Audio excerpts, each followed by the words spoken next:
Hi everyone, what's up? Hope that you are good. NASA's Mars Perseverance rover took its first Mars sample, but it's empty. The first borehole drilled by NASA's Perseverance rover on Mars.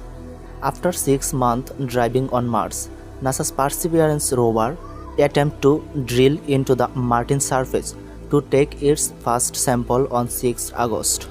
Everything seemed to go smoothly, but when the rover's operator checked the sample tube after it had been sealed and stored inside the rover, they found that was empty.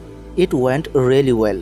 Other than that, the rock behaved in a way that did not allow us to get any sample in the tube, says Jennifer Tropser, the Perseverance project manager at NASA's Jet Propulsion Laboratory. After combing through the data, the mission's operator suspects that when the rover drilled into the rock to take a sample, it fell apart into a fine part and sprinkled out of the tube.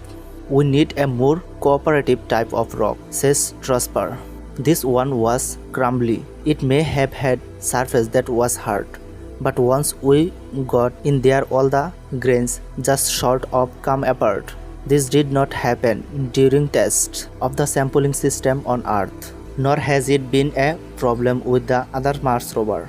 While it's not possible to unusual and reuse the sampling tube, researchers had requested a sample of the Martian air, and the scale tube does contain that. We were not trying to collect the atmospheric sample, but it's not waste of tube, says Trosper. Perseverance has 43 sample tubes, so there are still plenty of opportunities to collect Mars rocks. Trosper says this disappointing attempt is not a cause for concern when it comes to future sampling attempts with Perseverance. During the next attempt, planned for early September, the team plans to use the scientific instruments on board the rover to confirm that a sample was taken before they sell the tube and stash it inside the rover.